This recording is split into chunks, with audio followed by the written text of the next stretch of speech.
ఆ రకంగా ఉండడం అనేటువంటిది ఉంటుంది. అలాగే మెంటల్ గా ఒక్కోడు బై బర్త్ చిన్నప్పటి నుంచి కూడా వాడికి చాలా జెంటిల్ గాను మైల్డ్ గాను ఉన్నాడు. జెంటిల్ గాను మైల్డ్ గాను ఉన్నాడని పల్స్టిల్లాలోనో వాటిలోనో చెప్పినంత మాత్రాన జెంటిల్ గా మైల్డ్ గా ఉన్న వాళ్ళందరూ పేషెంట్స్ లోకి లెక్క రారు. అది గుర్తుపెట్టుకోండి. వాడు ఎందుకు చెప్పాడంటే ఆ జెంటిల్ గాను మైల్డ్ గాను ఉండేటువంటి వాళ్ళలో ఏ రకమైనటువంటి కంప్లైంట్స్ వచ్చే అవకాశం ఉంది, అలాగా ఈ రెమెడీస్ లో ఉంటాయి. కాబట్టి ఆ రకంగా ఉన్న వాళ్ళలో ఈ రకమైన కంప్లైంట్ వస్తే ఈ మెడిసిన్స్ ఇండికేట్ అవుతాయి. అది చెప్పింది. వాడికి మనం పల్స్టిల్లా తాలో కంప్లైంట్స్ వస్తే వాడికి పల్స్టిల్లా వేస్తే ఏమైంది, ఆ కంప్లైంట్స్ అన్ని తగ్గాయి. కానీ బేసిక్ వాడి నేచర్ ఏమిటి, జెంటిల్ గా ఉండడం. పల్స్టిల్లా వేస్తే మైల్డ్ గా తగ్గిన కానీ జెంటిల్ గానే ఉన్నాడు, వాడే ఇరిటబుల్ అవలే. అలాగా అయితే ఏమవుతుంది, ఇప్పుడు పల్స్టిల్లా వేసేసరికి జెంటిల్ గా ఉన్నవాడు ఇరిటబుల్ అయ్యాడు అనుకోండి, వాడికి నక్సోనికా వేస్తే ఆ ఇరిటబుల్ కాస్త మైల్డ్ అవుతూ ఉంటాడు. అది కాదు అక్కడ మనం అర్థం చేసుకోవాల్సి. ఈ బేసిక్ నేచర్స్ ఉంటాయో, బై బర్త్ ఉన్నటువంటి నేచర్ ఏదైతే ఉంటుందో, వాడి స్వభావం ఏదైతే ఉంటుందో, వాడి టెంపరమెంట్ ఏదైతే ఉంటుందో, వాడు ఏ కేటగిరీలోకి వస్తాడో ఆ కేటగిరీ మాత్రం వాడికి హెల్తీ వాళ్ళలో కూడా వాళ్ళలో ఒక్కొక్క రకమైనటువంటి వాడి లాజిక్ ఏమిటి, వాడి అండర్స్టాండింగ్ ఏమిటి, వాడి వే ఆఫ్ థింగ్స్ ఏమిటి, వాడి వే ఆఫ్ లైఫ్ ఏమిటి, ఇవి వాడి దగ్గర నుంచి మనం అర్థం చేసుకుని ప్రూవింగ్ చేసేప్పుడు అవి రాసుకుని పక్కన పెట్టుకోవాలి. అంతేగాని వాడి కేసు రాసుకోవడం అంటే వాడు అన్హెల్దీ అని కాదు. ఈ కండిషన్స్ లో ఈ వేసిన రెమెడీ తాలూకు ప్రూవింగ్ వచ్చింది అనుకోండి, ఇప్పుడు అలా జెంటిల్ గా మైల్డ్ గా ఉన్నటువంటి వాడు, జెంటిల్ గా ఉన్నవాడు నెమ్మదస్తుడు, వాడికి నక్సోనికా ప్రూవింగ్ తెప్పిస్తే ఏమైనా అంతకుముందు జెంటిల్ గా ఉన్నటువంటి వాడు కాస్త మంచి విపరీతాన్ని కోపిష్టయ్యాడు. అప్పుడు మనం ఏంటి నోట్ చేసుకోవాలి, నక్సోనికా ప్రూవింగ్ అని ఎప్పుడు రాసుకుంటాం, దాన్ని నక్సోనికా సిమ్టమ్ అని ఎప్పుడు రాసుకుంటాం. వాడు బేసిక్ గా జెంటిల్ గా ఉన్నాడు, కానీ మనం మందు వేయడం వల్ల వాళ్ళు ఈ కోపం చిరాకవి వచ్చాయి. కాబట్టి ఇది నక్సోనికా ప్రూవింగ్ అని అప్పుడు నోట్ చేసుకోగలుగుతాం. అది మనం అక్కడ నోట్ చేసుకోవాల్సింది ఏముంటుంది. ప్రూవింగ్స్ అవుతుంది. కొన్ని కాన్స్టిట్యూషనల్ రెమెడీస్ వేసిన తర్వాత కంప్లీట్ గా వాడి మొడాలిటీస్ అట్నుంచి ఇటు మారే అవకాశం ఉంటుంది. ఆ మారిన తర్వాత మళ్ళీ ఈ రెమెడీ పనిచేయదు, వాడికి మళ్ళీ వేరే రెమెడీ సెలెక్ట్ చేయాలి. క్రానిక్ ట్రీట్మెంట్ లో ఏమవుతుందంటే, ఇప్పుడు ఒక్కోసారి పల్స్టిల్లా వాడు ఉన్నాడు, పల్స్టిల్లా వాడికి కొంత మామూలుగా ఓపెన్ ఎయిర్ ఎమ్యూలరేషన్, వాడికి చల్లదనం అనేటువంటిది కావాలి. వాడి కంప్లైంట్స్ అన్ని తగ్గి రిలాక్స్ అవుతూ కొంతకాలం పోయేసరికి ఏమవుతుందంటే ఓవర్ సెన్సిటివ్ టు కోల్డ్ వస్తుంది. అప్పుడు వాడికి సైలిష్ చేయాలి పల్స్టిల్లా తాలూకు క్రానిక్. లేదా ఆ కంప్లైంట్స్ అలాగా మెయింటైన్ అవుతూ వాడికి ఆ రకంగానే రిలాక్స్ అవుతూ ఆ కోల్డ్ ఎమ్యూలరేషన్ ఉందనుకోండి, వాడికి నేట్రమూర్ వేయాలి. ఆ రకంగా మనకి మళ్ళీ కోరిలేషన్ వస్తుంది. To select healthy provers note the constitution and condition of the person after proving the remedy either this should be subtracted from ఆ ప్రూవింగ్ లోంచి, ఆ డ్రగ్ తాలూకు ప్రూవింగ్ లోంచి ఇవే తీసేయాల్సి వస్తుంది కొన్ని. Or should observe if there is any change in the original condition of prover, ఇందాక మనం చెప్పుకున్న పాయింటే. కాబట్టి వాడికి ప్రూవింగ్ చేసిన తర్వాత వాడికి బేసిక్ గా ఉన్నటువంటి ఆ రకమైనటువంటి వాటిల్లో ఏమైనా చేంజ్ వచ్చిందా, ఆపోజిట్ చేంజ్ వచ్చిందా, అసలు ఏమైనా వచ్చిందా, అది అలాగే ఉండి వీడికి ఈ సిమ్టమ్స్ మాత్రం వచ్చాయా. సాధారణంగా వాటిలో ఏం చేంజ్ రాకుండా ఈ రెమెడీని మాత్రం ప్రూవ్ చేయగలిగిన వాడు ఈ పై అబ్జర్వేషన్ లో చెప్పబడినటువంటి వాడు. ఆ ఇడియోసింకర్స్ ఉన్నటువంటి వాడికి సాధారణంగా ఏమవుతుందంటే ఆ ఉన్నవి అలాగే ఉంటాయి. ఈ రెమెడీ వేసిన తర్వాత దాని మటుకు దాని ప్రూవింగ్ అంతా అది చూపించేసి దాని పని అయిపోయిన తర్వాత అది వదిలేస్తుంది, మళ్ళీ వాడు ఒరిజినల్ స్టేట్ లో వాడు ఉంటాడు. Next 10th observation, new symptoms appearing after giving the remedy.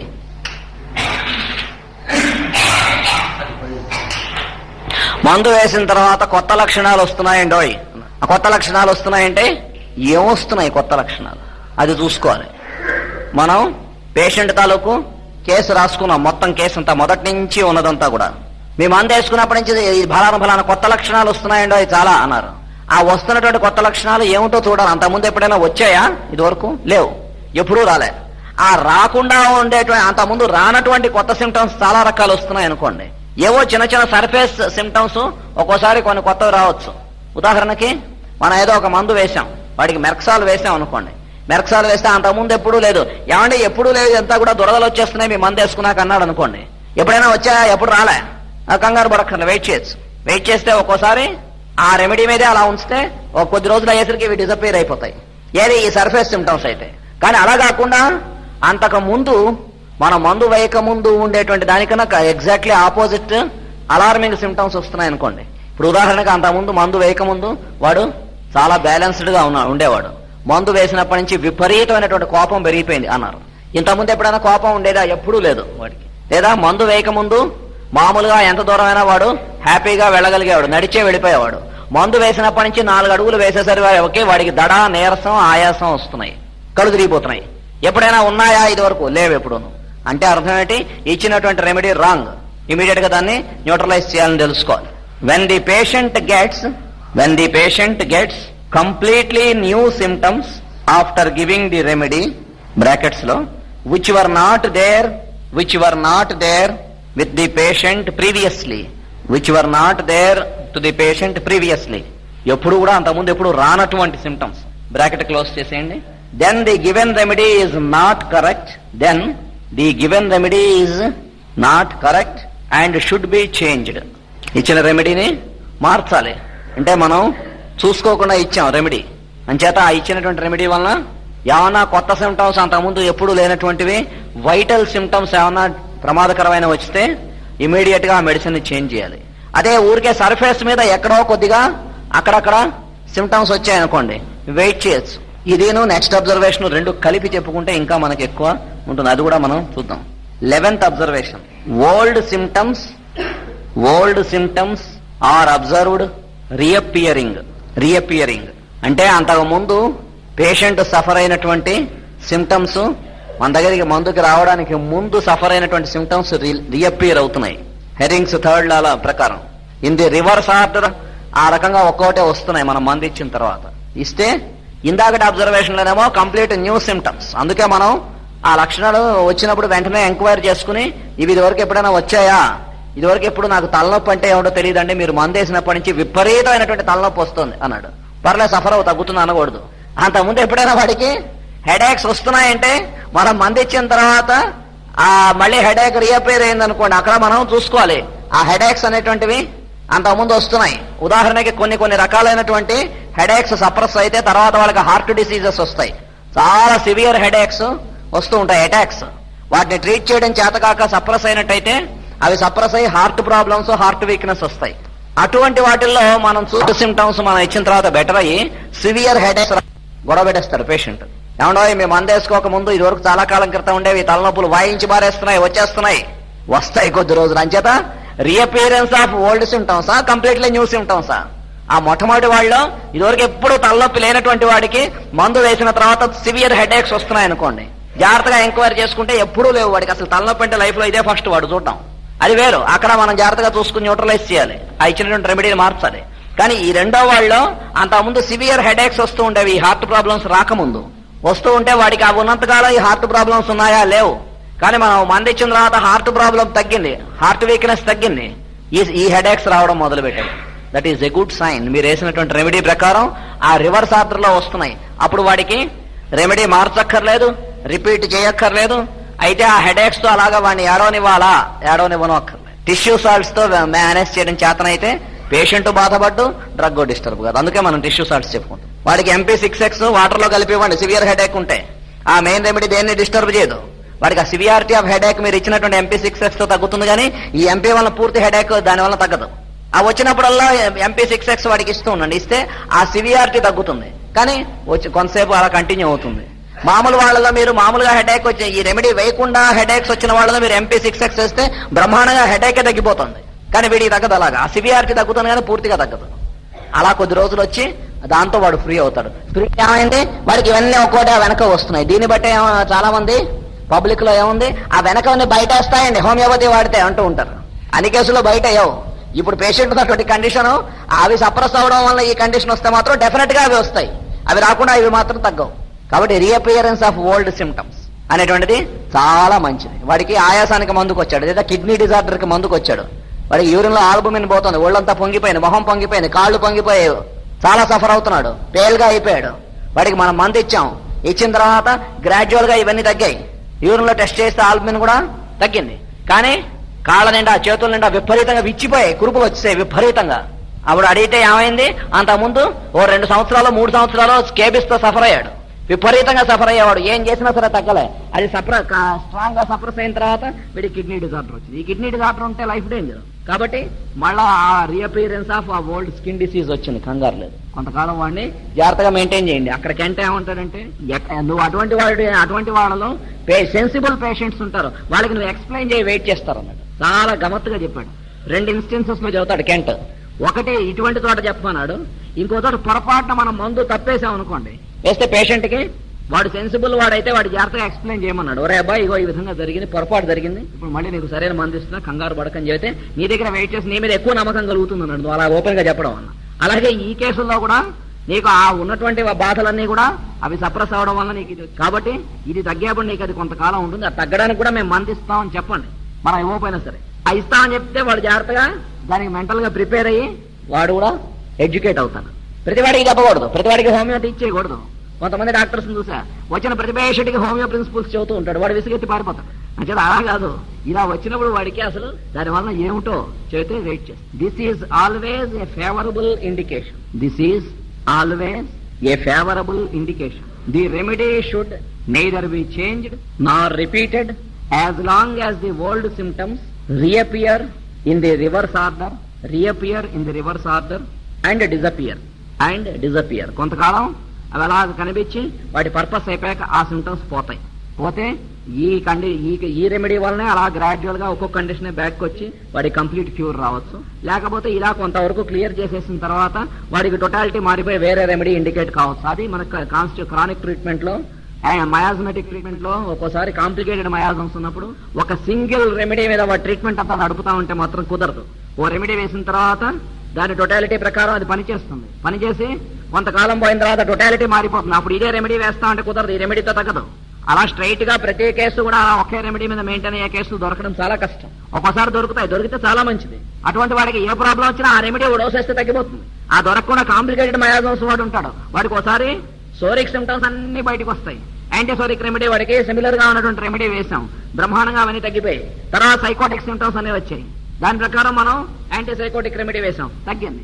మళ్ళా సిఫిలిటిక్ సిమ్టమ్స్ వచ్చాయి, దాని ప్రకారం యాంటీసిఫిలిటిక్ రెమెడీ తగ్గింది. మళ్ళా సోరిక్ సిమ్టమ్స్. కొన్ని కాంప్లికేటెడ్ మయాజమ్స్ లో ఈ రకమైనటువంటి తప్పదు. అయితే ఇలా వస్తూనే ఉంటాయా, అలా 2-3 సార్లు వచ్చిన తర్వాత డెన్సిటీ ఆఫ్ మయాజమ్స్ చాలా తగ్గిపోతుంది. తగ్గిపోయి ఆ రిపిటేషన్ ఆఫ్ ది కంప్లైంట్స్ రీఅపీర్ అవడం అనేటువంటిది చాలా వరకు మినిమైజ్ అయిపోయి మయాజం చాలా వరకు క్లియర్ అయిపోతుంది. చివరిగా మిగిలిపోయేది స్వరా మిగులుతుంది. అప్పుడు మనం ఫైనల్ గా సల్ఫర్ అటువంటి రెమెడీస్ వేసుకున్నట్టయితే అవి కూడా కంప్లీట్ గా క్లియర్ అయిపోయి క్యూర్ అనేటువంటిది మనకు. కాంప్లికేటెడ్ మయాజమ్స్ ట్రీట్ చేసేప్పుడు చాలా పేషెంట్ ని డాక్టర్ని ఏడిపించి పారేస్తాయి కొన్ని కేసులు. చాలా కష్టం, చాలా ప్లేన్ గా ఉంటాయనుకుంటా, ఉండవు. అదే ఇవే కారణాలు. ఓల్డ్ సిమ్టమ్స్ రీఅపీర్ అవడం అనేటువంటిది ఇప్పుడు ఆ సిమ్టమ్స్ తగ్గి వాళ్ళు ఇంతకుముందు తగ్గిపోయి క్యూర్ అయిపోతే మళ్ళీ రావు. ఆ సిమ్టమ్స్ వాళ్ళే క్యూర్ కాకుండా సప్రెస్ అయి ఉండి తర్వాత దానివల్ల సబ్సిక్వెంట్ గా వేరే ఎఫెక్ట్స్ కనుక వస్తే వాడికి మనం హోమియో ట్రీట్మెంట్ ఇచ్చినప్పుడు ఇవి మళ్ళీ ఒకసారి రీఅపీర్ అయ్యి ఇప్పుడు తగ్గిపోతాయి. హోమియోపతిలో ట్రీట్మెంట్ లో తగ్గినా కూడా అంత ముందు జరిగిన వాడికి కాన్స్టిట్యూషనల్ ట్రీట్మెంటా సర్ఫేస్ ట్రీట్మెంటా తేడా ఉంది. వాడికి తలనొప్పి వచ్చింది అనుకోండి, తలనొప్పి వచ్చినప్పుడు వాడికి జెల్సీమియం, ఒక డాక్టర్ జెల్సీమియం ఇవ్వడం అలవాటు, జెల్సీమియం ఇచ్చాడు, ఇస్తే ఇమీడియట్ తగ్గిపోయింది. ఎప్పుడు వచ్చినా డాక్టర్ జెల్సీమియం డోస్ ఇస్తున్నాడు, తగ్గిపోతుంది అన్నాడు. కానీ వాడి కాన్స్టిట్యూషనల్ రెమెడీ వేయలే ఆ డాక్టర్.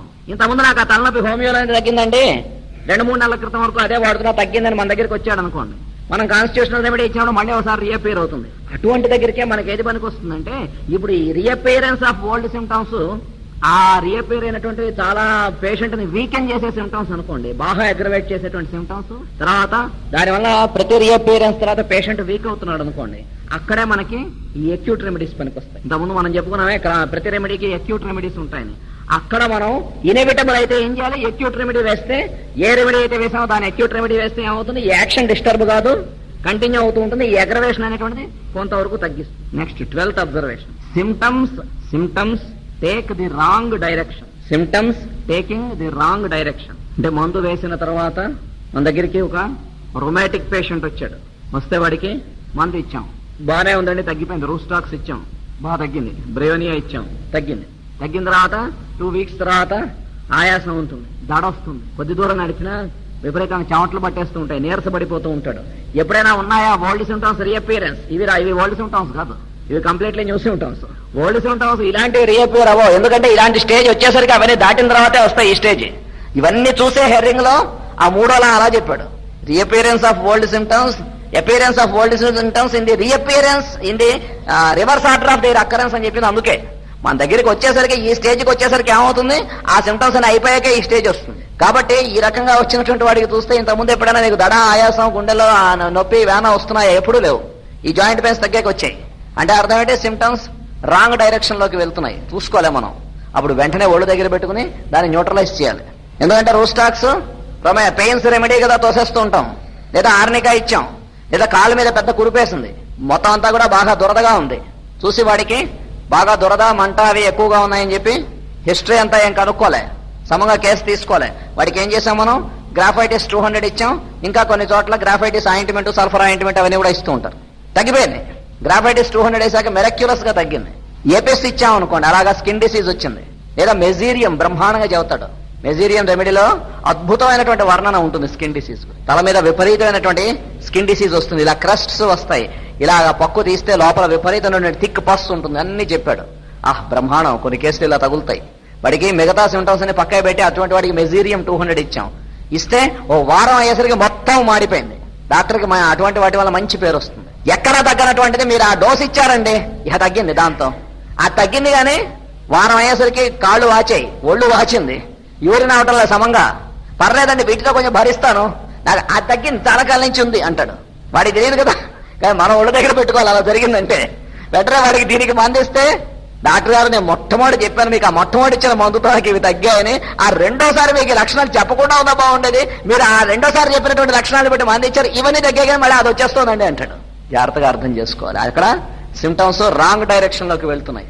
అలాగే ఈ హార్ట్ జాయింట్ పెయిన్స్ తగ్గి హార్ట్ డిసీజ్ రావడం, వాడికి మళ్ళీ మనం ఆక్సాలిక్ యాసిడో చైనానో వేసాం, వేస్తే అవి తగ్గి మళ్ళా అంత ముందు కన్నా వాచిపోయింది విపరీతంగా కాలు. చాలా కోపం వస్తుంది పేషెంట్కి. అంత ముందు చాలా తగ్గి బ్రహ్మాండమైనటువంటి మిమ్మల్ని విష్ చేసి బాగా పొగుడుతాడు పేషెంట్, కానీ మళ్ళా ఇది వచ్చేసరికి తిడుతూ ఉంటాడు. అచేత ఈ రెండింటికి అతీతుడుగా ఉండాలి హోమియో డాక్టర్, పొగడతలకి తిట్లకి కూడా. అదే కొన్నాళ్ళు హోమియో ప్రాక్టీస్ చేసరికి అలా అయిపోతాడు డాక్టర్, పర్వాలే. ఎందుకంటే మయాజమ్స్ ఇంతమంది పేషెంట్స్ చూడటం, ఈ రకంగా వాళ్ళని ఎలా ట్యాకిల్ చేయాలి, ఇవన్నీ నెమ్మదిగా ఎవడు లోపల నిజంగా ప్రేమ అనేటువంటి ఉండి ప్రాక్టీస్ చేసేవాడికి, వాడికి నిజంగా ఈ రకమైనటువంటి ట్రాన్స్ఫార్మేషన్ వస్తుంది. మయాజమ్స్ వాడికి ఉన్నటువంటి మయాజమ్స్ మందులు అక్కర్ లేకుండా కూడా క్యూర్ అవుతాయి. మాస్టర్ గారు చెప్పారు, ఎవరికైనా సరే మయాజమ్స్ లో స్ట్రక్చరల్ చేంజెస్ రాకుండా మయాజమేటిక్ డిసీజెస్ ఉన్నటువంటి వాళ్ళలో మందులు అక్కర్ లేకుండా కూడా నయం చేసేటువంటి పద్ధతి ఉన్నది. చాలా మందికి కొన్ని చోట్ల ఇంకా వీడు పనికిరాడు, ఎక్కడా కూడా తగ్గదు వీడికి ఉన్నటువంటి వ్యాధి అన్నటువంటి దగ్గర వాడిని తీసుకొచ్చి డిస్పెన్సరీలో వాడిని పెట్టి వాడికి సర్వీస్ నేర్పి వాడి చేత మందులు ఇప్పించేవారు. వాడికి గమత్తుగా చాలా కాలం సర్వైవ్ అయ్యేవాడు. ఒకసారి ఒక పేషెంట్, ఒక ఆయన 1973లో హైదరాబాద్ లో క్లాసులు పెట్టారు మాస్టర్ గారు, 3 వీక్స్ క్లాసులు పెడితే అక్కడ ఆయన దగ్గర మందు తీసుకోవడం కోసం వెళ్ళాడు ఒక కుర్రవాడు. అప్పటికే ఆయనకి 17 ఏళ్ళో 18 ఏళ్ళో. కాళ్ళు ఇంతలా వాచిపోయి, అంతకుముందు విపరీతంగా ఫైలేరియా వచ్చేది. ఫైలేరియా వస్తుంటే ఆ ఫైలేరియా ఎక్కువైపోయి కాళ్ళు వాచి, తర్వాత ఆయనకి హార్ట్ ప్రాబ్లం వచ్చింది, గుండె దడ వచ్చేది, ఆయాసం వచ్చేది, ఒళ్ళంతా ఉబ్బిపోతుంది, కాళ్ళు వాచిపోయి. వాటికి మందు కోసం అడగడానికి వెళ్ళాడు ఆయన దగ్గరికి. ఎందుకంటే డాక్టర్లు చెప్పేశారు ఇంకా నువ్వు 2-3 నెలల కన్నా బతకవన్నారు. సరే దానికోసం మందు కోసం వచ్చాడు. ఏమిటి సంగతి అన్నారు.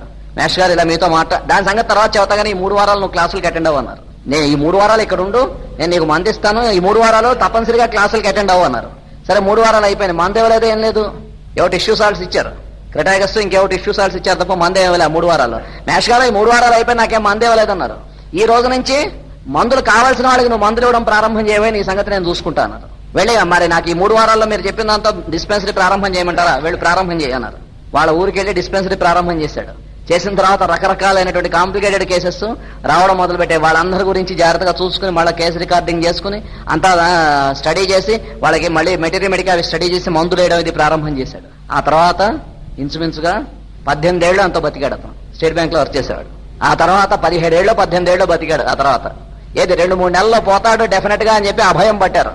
అంచేత ఆ రకమైనటువంటి చోట్ల కూడా నిజంగా చాలా సిన్సియర్. అతనికి ఒంటో బాగుండకపోయినా సరే పేషెంట్ వచ్చాడంటే అహోరాత్రాలు కూర్చుని అతని కోసం స్టడీ చేసి కూడా మందు వేసినటువంటి రోజులు ఉన్నాయి. అతను ఆ రకమైనటువంటి చేంజ్ తో వాళ్ళకి చాలా గమ్మత్తులు చేసేవారు మాస్టర్ గారు. చాలా కేసులు ఉన్నాయి అలాంటివి, ఎప్పుడైనా వీలుంటే చెప్పుకుందాం కొన్ని ఎగ్జాంపుల్స్. ఆ రకంగా ఉన్నటువంటి వాటిల్లో చూస్తే మయాజం అనేటువంటిది మందులు కూడా అక్కర్లేకుండా నివారణ అయ్యేటువంటి స్టేజ్. అందుకే మయాజమ్స్ కి మళ్ళీ రాకుండా మయాజమ్స్ ఉండాలంటే ఏం చేయాలనేటువంటి సొల్యూషన్ మళ్ళీ మాస్టర్ గారే ఇచ్చారు. సత్సాంగత్యం, సద్గ్రంథ పఠనం, తర్వాత ప్రేమతో, నిజమైనటువంటి హృదయంలో ఉన్నటువంటి ప్రేమతో, ఆర్తిలో బాధలో ఉన్న వాళ్ళకి ఏ రకమైన సేవ చేయగలిగితే అది చేయమన్నారు. నాకు మందులు ఇవ్వడం రాదండి అన్నారు ఒక ఆయన విశాఖపట్నంలో. ఆయన పీడబ్ల్యూడీలో వర్క్ చేసేవారు. మేష్ గారు నాకు మందులు ఇవ్వడం రాదండి, ఏం చేయమంటారు, ఇంతమంది సేవ చేస్తుంటే మీ దగ్గర ఇన్ని సంవత్సరాల నుంచి ఉన్నా నాకు చాలా సిగ్గేస్తుంది అన్నారు. సిగ్గుపడక్కర్లేదయా, ఇంకా దానికి పద్ధతులు ఉన్నాయి. రోజు కొన్ని కేసులు చూడడానికి వెళ్ళాలి, నాకు స్కూటర్ రాదు కదా, నన్ను రోజు నీ స్కూటర్ మీద తీసుకెళ్ళమన్నారు. పొద్దున సాయంత్రం ఎక్కడ ఏ పేషెంట్ ఉంటే ఈయనే రెడీ స్కూటర్ మీద తీసుకెళ్లేవాడు. తీసుకెళ్లిన తర్వాత వాళ్ళు ఏం చెబుతున్నారో జాగ్రత్తగా విననేవారు. విన్న తర్వాత మందులు రాసి ఇచ్చాక మళ్ళీ ఆ మందులు తీసుకొచ్చి వాళ్ళకి ఇచ్చి ఎలా వేసుకోవాలో జాగ్రత్తగా చెప్పి వాళ్ళకి ఆ మందులు సమంగా వేసుకుంటున్నారో లేదో మళ్ళీ నా దగ్గరికి వచ్చేవాడు చూసిరా అనేవారు. ఆ తర్వాత విశాఖపట్నంలో ఆయన 5 ఏళ్ళు ఉన్నారు. 5 ఏళ్ళు ఇదే చేశాడు ఆయన. ఆ తర్వాత ఆయన కాకినాడ వెళ్ళాక అక్కడ డిస్పెన్సరీ ప్రారంభం చేయడానికి ముఖ్యులయ్యాడు ఆయన. అలాగా ఉండేది గమ్మత్తుగా. కాబట్టి పేషెంట్ లో సిమ్టమ్స్ అనేటువంటివి రాంగ్ డైరెక్షన్ అనేటువంటిది తీసుకుంటే, అంటే ఫ్రమ్ నార్మల్ గా cure from centre to circumference, కానీ మనం వేసిన మెడిసిన్ వల్ల చూసుకోకుండా ఫ్రమ్ సర్కంఫరెన్స్ టు సెంటర్ కొట్టింది. అక్కడ ఏమన్నాడు, ఇమీడియట్ గా నువ్వు వేసినటువంటి డ్రగ్ రాంగ్, చాలా డేంజరస్, ఇమీడియట్ గా దాన్ని న్యూట్రలైజ్ చేయాలి. యాంటీడోట్ చేయకపోతే చాలా ప్రమాదం. When a medicine is prescribed for joint pains and after getting good improvement in the pains, if the patient develops heart symptoms,